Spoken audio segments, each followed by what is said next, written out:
Thank you, Mr. Speaker.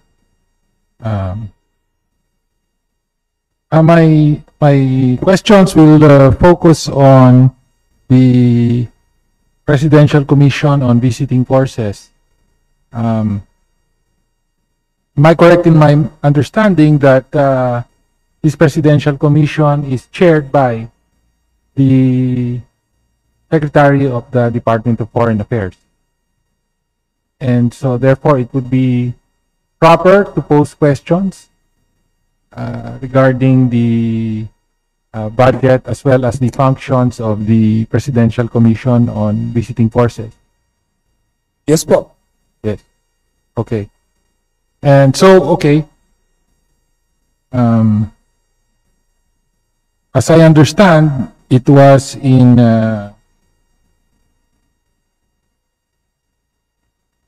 2019 when President Duterte issued Executive Order number 97 that reorganized the Presidential Commission on Visiting Forces.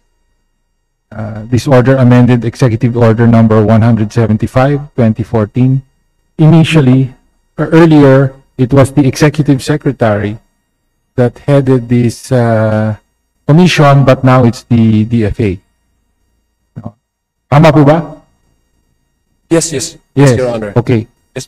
And as to the Presidential Commission on Visiting Forces is in fact has a proposed budget of 51.5 million pesos. No, so we would like to deepen our understanding of the mandate of the commission. And from the presentation provided us during the budget briefings, among others, this would include provision of policy guidance support. Its main mandate is as the lead interagency mechanism to provide policy coordination, guidance, and assessment to ensure that all status of forces agreements serve the national interest. So ang pinag-uusapan po natin yung mainly yung Visiting Forces Agreement, the Status of Forces Agreement with Australia, the recently ratified reciprocal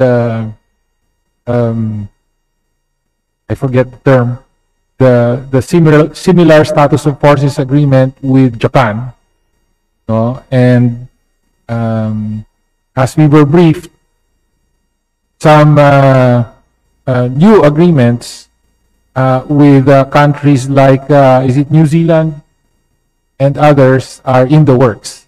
No? May we be updated again on the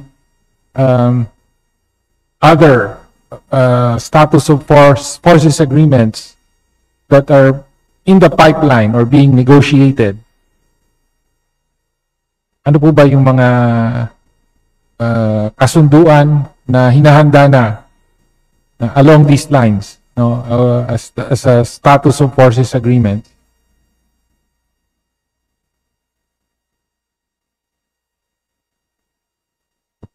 Mr.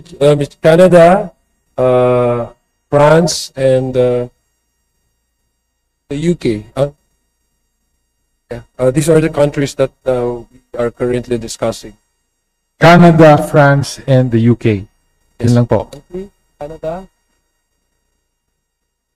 Okay, Canada and France is already ongoing, and the UK is ongoing. Is the next country that we will. Canada and France ongoing. Thank you for that. According to the presentation, among the trusts and programs, these include monitoring and evaluation of status of forces activities. So, paglilinaw lang po, does this mean monitoring of, for example, the joint exercises, the Balikatan exercises, and similar exercises with foreign military forces? Yun po yun. Yes. Okay, yung mga Balikatan activities, for example. That is correct. It also says here, monitoring and evaluation of enhanced defense cooperation agreement projects. So, ibig po sabihin, pati po yung EDCA, even though sabi dito status of Presidential Commission on Visiting Forces, pero yung EDCA po ay saklaw din ng Presidential Commission. Is that correct? Yes, we do monitor, Mr. Speaker, the progress, including those who are coming in, those countries that we have already. And particularly the Enhanced Defense Cooperation Agreement. So this has to do more with not so much the forces, but the locations, diba? That is correct, Mr. And Sites the progress, Mr. where exercises, for example, are held.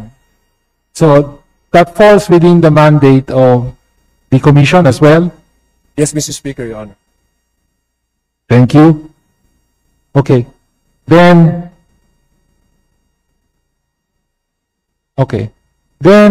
let me ask then, for example, may we have an update on the ongoing projects under EDCA? Ano-ano po ba yung mga minomonitor ng Presidential Commission ngayon? May we be provided with a complete and updated list of the ongoing EDCA projects being monitored by the Commission? I can, Mr. Speaker, Your Honor, I can give you the location where these exercises are being conducted. One is Antonio Bautista Air Base in Palawan. They have 2 projects, and 2 have already also been completed. Pasa Air Base, Floridam Blanca, Pampanga. 17 projects, 7 completed, 10 pending. Lumbia Air Base, Cagayan de Oro, 3 projects approved, 2 completed. Brigadier General Benito G. Ibuen Air Base, Mactan, Cebu, 1 project approved, 1 completed. Port Magsaysay, Nueva Ecija, 10 projects approved, 1 in progress, 9 pending. So there are 4 additional agreed locations that will be announced that have already been announced in 2023. I guess this is just still ongoing pa, Mr. Speaker, Your Honor. 1 in Naval Base Camilo Ucias, Santa Ana, Cagayan, and the other one is in Camp Melchor de la Cruz, Gamo, Isabela, Mr. Speaker, Your Honor. Thank you. Can we be provided with further details? You mentioned the number of projects, but we would like the complete list of projects and their status. Is it possible to be provided with that? Hindi ko na po hihingin ngayon, ibigay na lang po para hindi humaba. Okay lang po ba? Yes, so we can assure the good gentleman, we will give you the breakdown of this project. Thank you. Thank you, Mr. Speaker. Okay. So, may gusto po tayong ilinaw sa Presidential Commission. No? You mentioned here monitoring of EDCA projects, and then the ones you listed, enumerated, are for the agreed locations. Yan po yung mga agreed locations, if I'm not mistaken.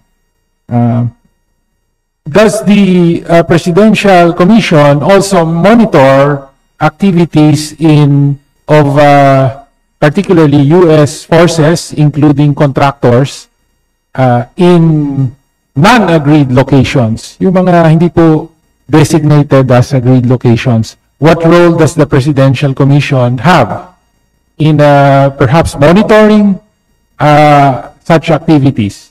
Yes, that's included, Mr. Chair, because the Commission monitors the overall progress of the exercises, Mr. Speaker. That would also include not only just location, but even those who are not within the agreed locations, Mr. Chair, Your Honor. Okay. So, thank you for that information. So, kasi po, meron ng, if I will mention again, no, in the Article 3 of the EDCA, Article 3, number 2, on agreed locations, in number 2, it specifically talks about locations other than the agreed locations. Sabi dito, when requested, the designated authority of the Philippines shall assist in facilitating transit or temporary access by United States forces to public land and facilities, including roads, ports, and airfields, including those owned or controlled by local governments, and to other land and facilities, including roads, ports, and airfields. So this is a very inclusive, in fact, I would say all-inclusive provision in EDCA where when requested by the United States, the designated authority, the Philippine government, shall facilitate access to public lands as well as to all other lands. So in my understanding, that means all lands, all territories of the country. No? As an aside, this is one reason why we oppose this agreement, is because it basically allows the U.S. access to all of Philippine territory. No? But that's not what we will be discussing here. Gusto ko lang po maintindihan. For example, may sinasabi po rito, designated authority. No? This is for if the U.S. wants access to anywhere in the Philippines, not within the agreed locations. So, in the EDCA, the designated authority is the Department of National Defense. No? Unless otherwise provided, sabi dito. So, is this still the case? That if the United States, invoking the EDCA, wants access to a site that is not part of the agreed location, they go through the DND? Or is it the DFA through is it the Presidential Commission via the DFA? Gusto ko lang pong malinawan sa proseso. Mr. Speaker, insofar as the monitoring of the progress of this exercise is concerned, that is where the commission comes in. But as to the facilitation to access locations in the Philippines, that is entirely within the purview of the Department of National Defense. So it is still the Department of National Defense that is the designated authority. Okay, thank you That is correct, Mr. Speaker, Your Honor. Thank you for that clarification. No. However, the Presidential Commission does monitor. No? So, for example, since 2024, in the Balikatan exercises of 2024, it has been well reported, both locally and internationally, that the U.S. deployed its Typhoon missile system in the Philippines. No? And this became controversial not only within the Philippines, not only within the Southeast Asia.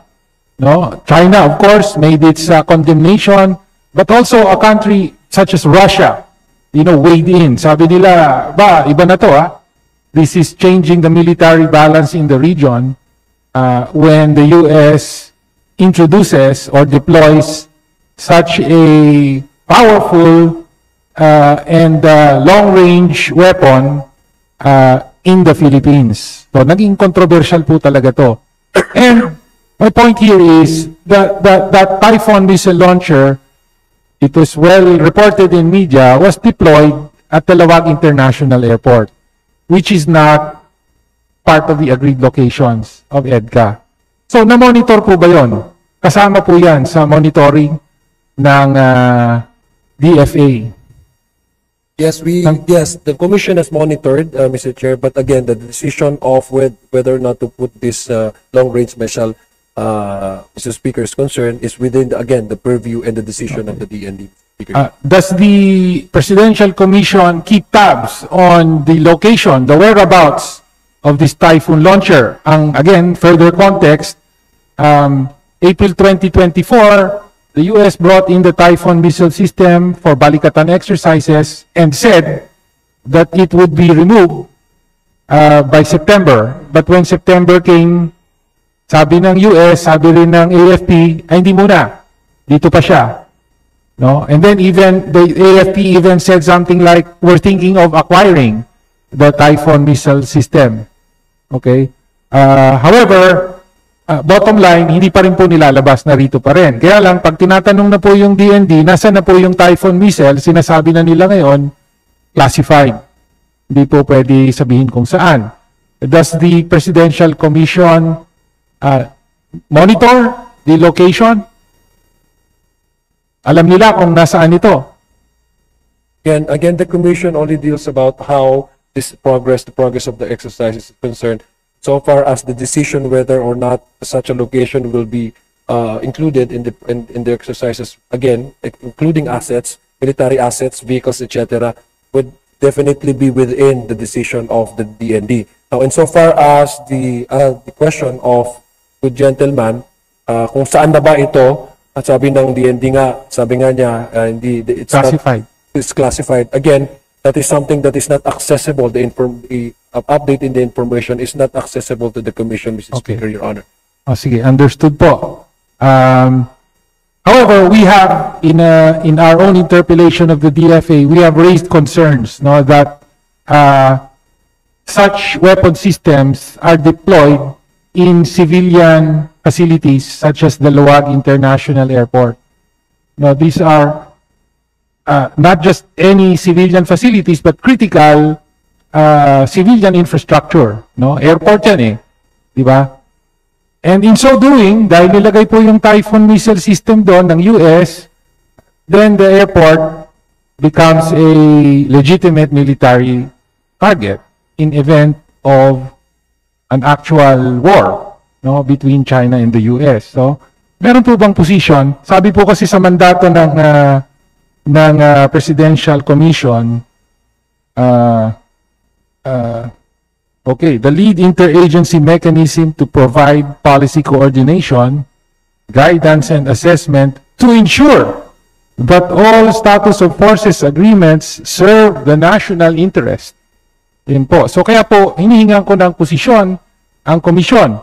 Does that serve the national interest na yung key civilian infrastructure, airport, Talawag, ay de facto magiging military target? It is not a military base, but by deploying the Typhoon missile system there for several months in 2024, it has become a legitimate military target. I would extend further, bago kayo sumagot, and ask whether the Commission also monitors the extensive logistics contracts of the U.S. military in Subic.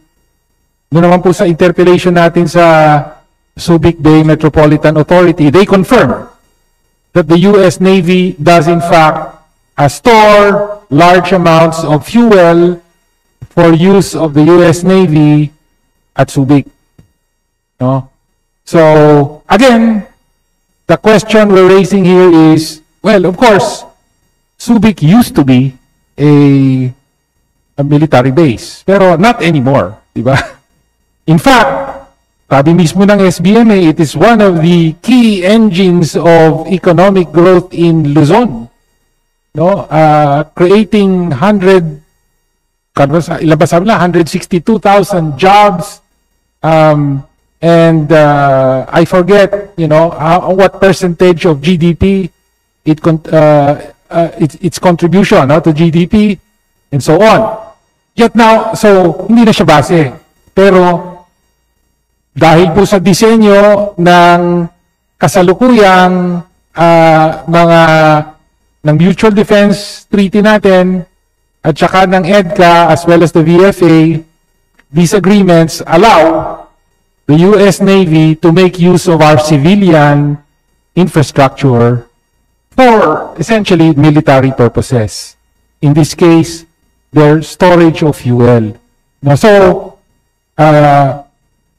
ano ko po, muna, kasama po ba sa minomonitor ng Presidential Commission on Visiting Forces yung mga ganitong logistics contracts ng U.S. military all over the country, not just in Subic? Okay. Alam niyo ba yan?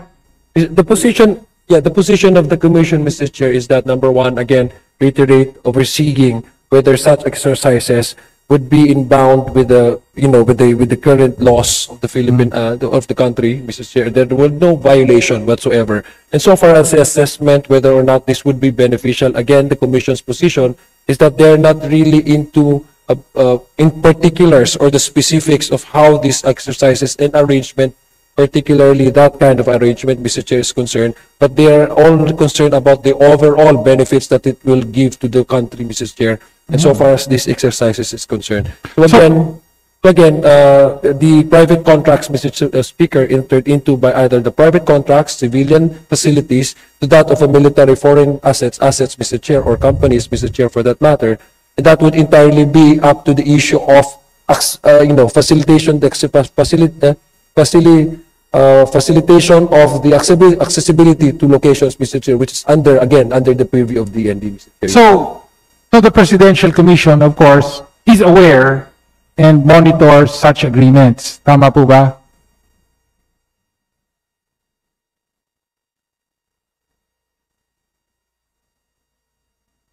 Mr. Chair, again, yes, Mr. Chair, again, the position of the Commission, Mr. Chair, is that these informations are not necessarily accessible to the Commission, Mr. Chair, especially if these are done in private contracts or arrangements, okay. Mr. Chair. So that is the position, Mr. Chair, of the Commission. They will only know that after the fact, when such agreement has already been consummated, Mr. Chair, for that matter. So you are told after the fact. So you have the information.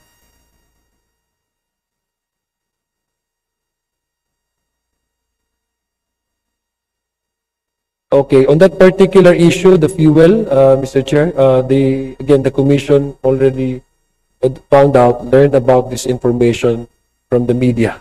From the media. Okay. Ito po, Mr. Yeah, Speaker. because the position again of the Commission is that this is a private contract. Okay. Oh yan, narinig ko rin yan sa DND. Sabi nila, private contract yan, wala kaming alam dyan. But please, the U.S. military, the U.S. Navy is only able to enter into private contracts with an entity such as Subic because of EDCA. Kung wala naman pong EDCA, hindi naman po sila pwedeng mangontrata lang dito sa Pilipinas, no? Parang sinabi natin, well, kung private contract, walang pakialaman. Chinese, People's Liberation Army Navy, pwede na sila magkontrata dyan sa Subic? Or the Russian Navy, pwede na ba sila magkontrata sa Subic? Siyempre hindi, di ba? Kasi bawal yan sa Constitution natin unless allowed by treaty. So, paalala po sa mga ahensya natin, whether it's DND or DFA, wag po tayo magtago dun sa excuse na, well, private contract yan, di namin alam yan. No? The private contracting is specifically allowed by the EDCA. No? Kaya kasama po yun sa dapat na minomonitor. Kaya po hindi po katanggap-tanggap yung sagot na, well, nalaman namin sa media na meron palang nag-i-store pala ng, tens of thousands of gallons or whatever of military-grade fuel ang US Navy dito. No? So, bakit ko po nire-raise to? Again, the concern here is that under the EDCA, because it allows such agreements, yung mga key civilian infrastructure strategic to our economy, such as, kanina sabi ko Luwag International Airport, ngayon naman, Subic. No? De facto, these are turned into legitimate military targets. Hindi po ba tama ako sa aking intindi, Mr. Speaker? DFA ang kausap natin, under existing international law, no, including Geneva Conventions, kapag ka po ang isang pasilidad na civilian ay ginagamit ng militar, such as for example, allowing deployment of a missile system, a Typhoon missile system, or storage of fuel for use by a foreign military, such as Subic, then that facility becomes a legitimate military target. Tama po ba ang intindi ko sa international law? Again, the position of the Commission, Mr. Chair, is in particular yung example niyo po, Subic at saka these are entry points of the foreign forces. Yes. that are to be, to exercise itong under the EDCA, Yes. Mr. Chair. So, the agreement, private agreement, contracts, Mr. Chair, entered into by foreign forces with private entity. Again, ang commission po ay sa kanila, that would also be part of the DND's decision. Okay. And so, ang position po nila is that the entry point of the foreign troops or foreign services that will be requiring storage of oils, for example, petroleum, in order for the vehicles to enter into the country, magamit, ay entirely bound within this private contract. So, ang sa kanila po, Mr. Chair, Your Honor, ang position po ng Commission is that as to the particulars, that would be bound by the treaties or the implementation of the EDCA, the BFA, and so far as the purview of the DND. Ang kanila po is to supervise and to monitor whether these exercises are being done in compliance with existing laws and policies of our country, Mr. Chair, Your Honor.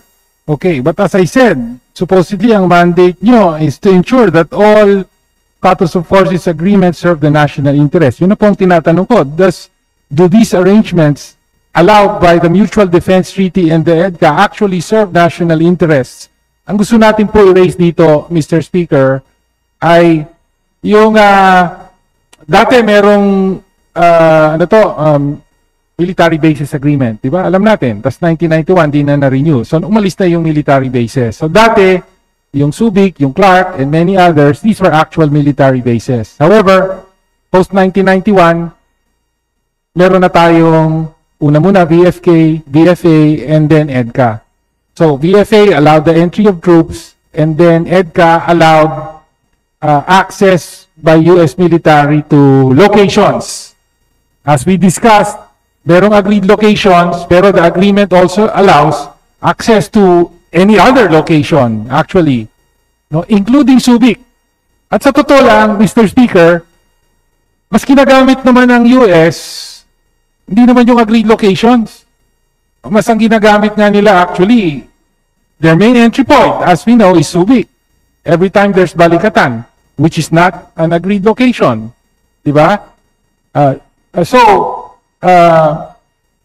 The point here is, nung pinirmahan yung EDCA, BFA, siguro, iba pa ang panahon, iba pa ang mundo nun. No, this was back in the day when the US was the sole undisputed superpower. No one could touch it. No? Pero iba na po ang mundo ngayon. Alam natin, multipolar. Dito sa Indo-Pacific, iba na ang balanse, meron ng China. And now, as we all know, and the US also knows, China has the capability to, in the event of war, to destroy our facilities for as long as they're hosting US military forces. Yun po ang realidad. No? So kaya po, ang sinasabi po natin dito ay obsolete na ang EDCA dahil po nilalagay sa panganib by its very design that it allows the US military access to our key economic infrastructure. They can store their fuel. And hindi po ba, tama po ba, merong agreement, in-announce lang pagkatapos bumalik ni Pangulong Marcos sa US nitong huli, in-announce niya na 19% na lamang yung tariff, no, yung unjust tariff on Philippine exports to the US. He also announced that the Philippine government and the US would jointly develop a munitions factory and storage facility in Subic as well. Tama po ba, Mr. Speaker? At ano na po ang status nun? Yes, the commission confirmed, although the DND has the more, it's Yes. better the DND has to confirm, but they know the information. But Yes. again, ang sabi po ng position nga ng commission, yung na-mention po na sinabi sa Subic is just the entry point of vessels, and while they are not now hosting exercises there. They are just an entry point and to be deployed to the agreed locations. Well, as we have been discussing, hindi na lang po siya entry point kasi meron po mga actual facilities that store not just fuel but now even munitions manufacturing. No? So, yan, time expired na po ako so I will be winding up. So, ang punto po ay delikado po. Ang punto natin ay dapat nang pinalalakas po ang argumento na dapat na talagang ibasura ang not just the EDCA, not just the visiting forces, but even the Mutual Defense Treaty. Dahil po in a multipolar world, no, kailangan talaga genuinely independent ang foreign policy natin, hindi nakatali. Our foreign policy cannot be effectively subordinated to the Indo-Pacific strategy of the US against China. No? Kaya po naiiba tayo sa mga kapitbahay natin katulad ng Malaysia at Indonesia. Ang trato sa atin para tayong tuta ng kano in the same way that that Laos and Cambodia in ASEAN are perceived as mga tuta ng China. No? At ngayon, ang pinakapanganib po ay yun na nga. No? Pinapahintulutan ng Subic, ng EDCA, na ang mga instalasyon katulad ng Subic, kanina binanggit natin, Lawag International Airport, actually many of the agreed locations you mentioned, like the airbase in Cebu, and others, those are actually kadikit yan sa airport, sa civilian airport. No? So, ang point natin, kung talagang magkagera sa pagitan ng US at China, at yan ang pinaghahandaan na ng US, ay mawawasak po ang ating ekonomiya given the current arrangements enabled by EDCA, Mutual Defense Treaty Visiting Forces Agreement. Kaya po, Mr. Speaker, sinisingil po natin ang Presidential Commission on Visiting Forces given that their mandate is to ensure that these agreements serve the national interest. Ang sinasabi po natin, hindi. Panahon na po na ibasura yan. My last point, Mr. Speaker, is kasama po sa mga mandato ng Presidential Commission is a review of the omnibus implementing rules and regulations for visiting forces. Ano na po ang status nito? At pwede po bang mabigyan tayo ng latest copy ng omnibus implementing rules and regulations for the visiting forces? Because this is not a publicly available document as far as we know. The Honorable Adyong, Yes. for your final response. Yes, the commission will provide the good gentleman with the details and updates on the said request, Mr. Chair, Your Honor. Okay, thank you. Thank you, Honorable Inyo. Thank you. Majority Leader. Thank you very much.